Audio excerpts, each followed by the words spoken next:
During that fight, he told him that if you become a Sthita Prajna, then you can transcend all these problems, all these understandings that you have, and you become absolutely peaceful with yourself.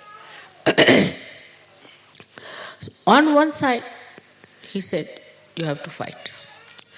Now in modern times, we do not have to fight Kauravas. There are no Kauravas. The 5 Pandavas have to fight the Kauravas. So now what are these 5 Pandavas? They are our senses.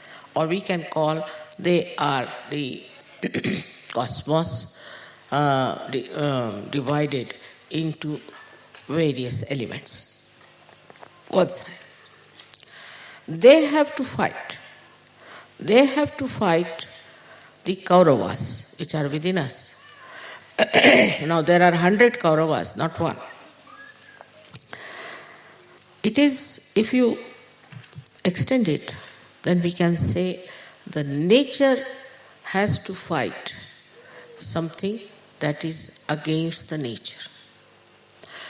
Now people will say anger is natural. Getting annoyed is natural. To be aggressive is natural. It is not.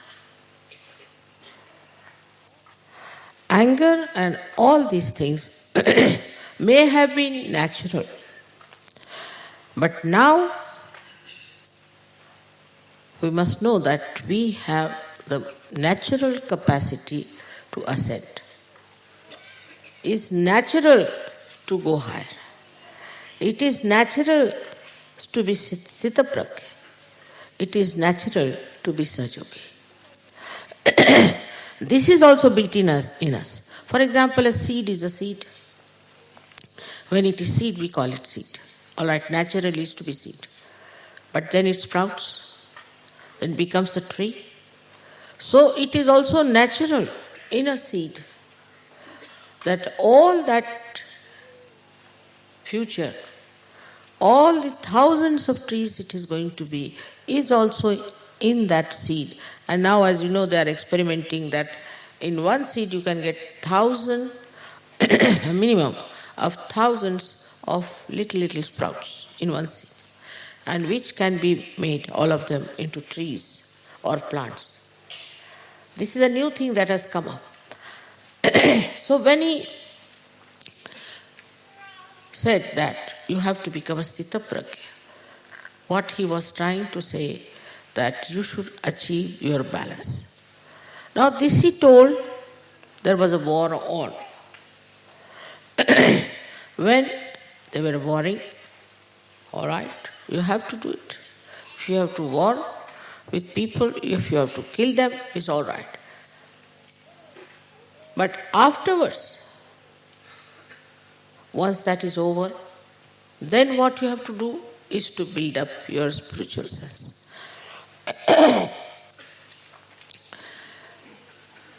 Now the building up of the spiritual sense is our work. And that's what we have to do. Not only Dharma.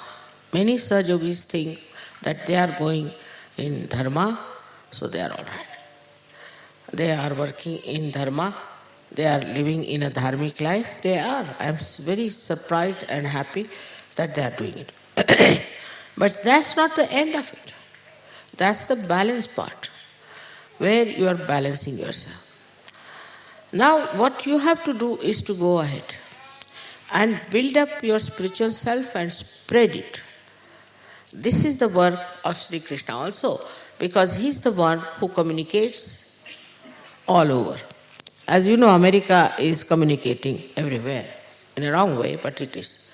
It has got computers, it has got this, all communication things it has done, because it is innately built in them to communicate. But because they don't believe in Sri Krishna, neither in Dharma, so the basis itself is wrong. And with this wrong basis, they have started spreading. with this very, very wrong basis. They have started spreading all kinds of filth and dirt and I don't know what to call it, which is against human beings, which is against our ascent, which is against God. And they are doing all this. Why?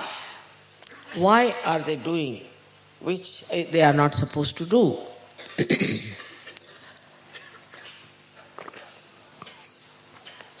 I think it's the intellect. Their intellect, which is also, I should say, is the brain, which is the seat of Virat. Can you imagine? It's the seat of Virat. And with their intellect, what do? They say it is natural. It is natural to be adharmic. It is natural to be aggressive. It is natural to be money oriented. Everything that they have is all natural.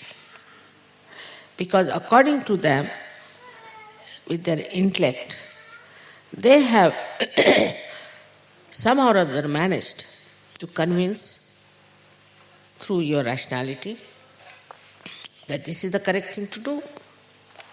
Without this you cannot exist. I mean, this is supposed to be their culture now.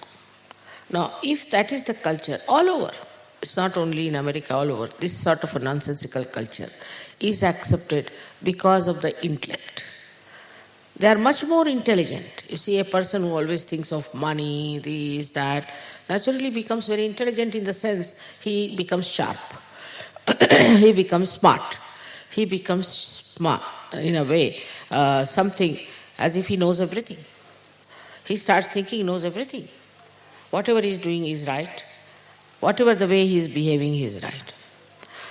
So, these Pandavas which he has got within himself, these elements that he has got, he uses them for a purpose which is destructive, absolutely destructive, anti-God. And he is not aware because his intelligence always justifies whatever he is doing is justified. And he has given also so much of brains to these intellectuals that they also try to go against what is Dharma.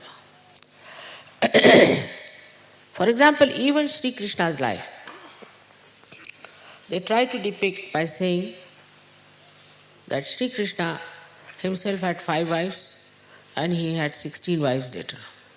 Actually, these were his power. But without understanding what Sri Krishna was, because intellect is such a gross nonsense that it doesn't take you to the right thinking, always to the wrong thinking. It moves you because you want to justify everything. And this justification makes you live with yourself. Otherwise, normally, you can't live with yourself. It is very difficult to live with a life which is adharmic, which is aggressive, which is what you can call a warmongering type. But they live. So, all that is expected of a human being, just the opposite of that, juxtaposition of that, is being done in all these Western cultures. You can see it clearly, how they justify. Immorality, they can justify. One Mr. Freud came in, he replaced even Christ. Of course, I mean, he had to, because Christ was even more strict than Muhammad Sahib, who said, anybody does anything with one eye, with the eyes, she should take out one eye. And anybody whose hand is spoiling him, he should cut his hand. I mean, most of the Europeans and Americans would have been without one hand, I think. According to Christ. Thank God they didn't follow him to that point. And also Muhammad Sahib thought that Christ has done so much for the men, why not we do something for the women also? So he made something for women. Both of them are too much for human beings. They didn't realize it. Who is going to take out one eye for that?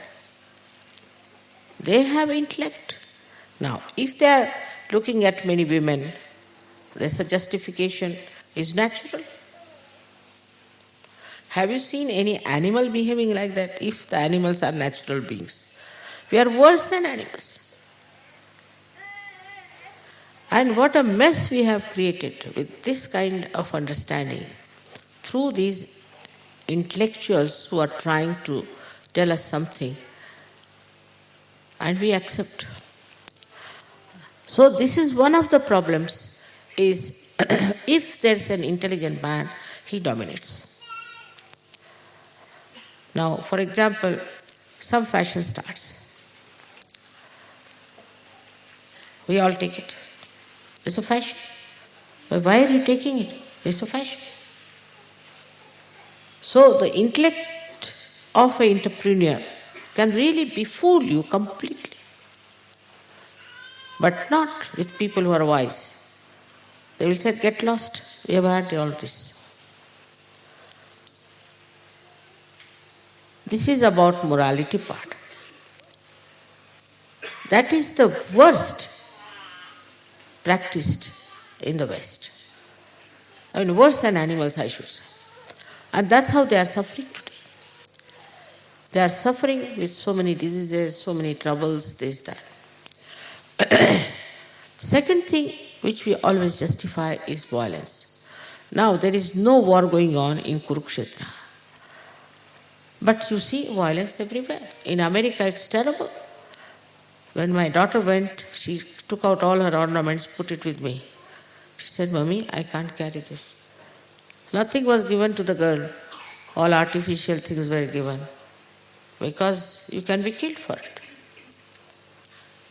I'm not saying it's only in America, it's everywhere. Because everybody's guru is America. It starts from America, the gurudom, and people just follow blindly. So the violence is now entering into our films, Indian films also, but now they have taken some objection. Maybe it is too much for us. But this kind of thing that you can kill anybody. So if you go on like this, you see, if that is the criteria of greatness, then Rwanda people should be placed highest in the evolutionary process. Killing somebody is not allowed. Thou shalt not kill. Muslims are killing. Everybody is killing everyone. The other day they killed a very nice man in India for nothing at all. This idea of aggressiveness ultimately takes you to the killing part. You can't even create one ant. How can you kill human beings like that? Of course, this killing business is taken to the highest limit, like Hitler believed that he was top of the world. This is same. That you just forget what you are and you start assuming through your ego that you are something very great. Also in Sahaja Yoga, I find recently there are some people who are saying they are gods, they are deities, everything. So this ego business is actually taking energy of your intelligence. And the greatest enemy of a human being is his intelligence, I think. Because it's so limited, it is so conditioned, and it is so arrogant, and it is so blind. Wisdom is a different thing. Wisdom you don't get in colleges, schools, universities, nowhere. Where do you get it, the wisdom?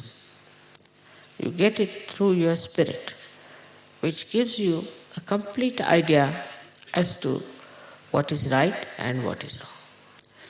Whatever is wrong will be accepted by intellect, always. Intellect is not wisdom, one must understand. There are two things, wisdom and intellect. Now, Krishna was known to be the diplomat. He had divine diplomacy. That means what? He was very intelligent. No doubt. Without that you can't do.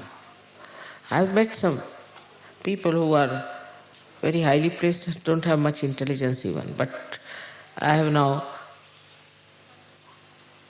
seen that this intellect is a dangerous thing.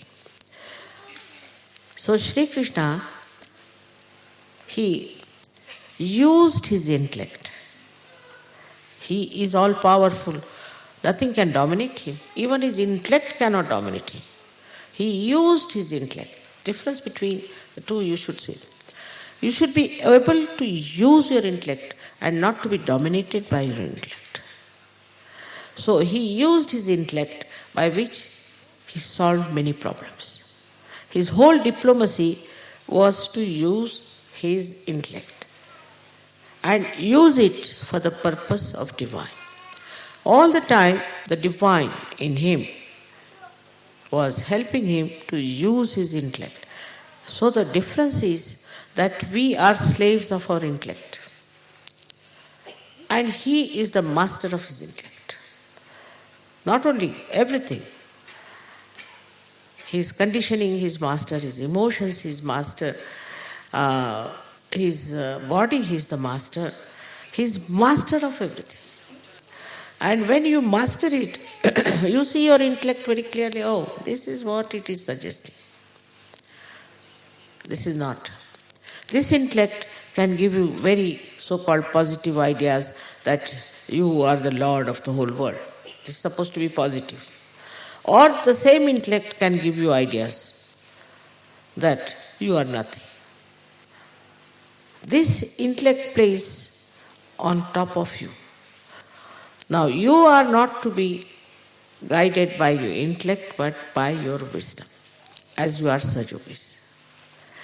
So, you have a very good instrument of feeling it. Through your vibrations, you can make out what is good and what is bad. And you can see, sometimes as being human beings, there are some intellectual effects also coming in. But with Sahaja Yoga, you can judge.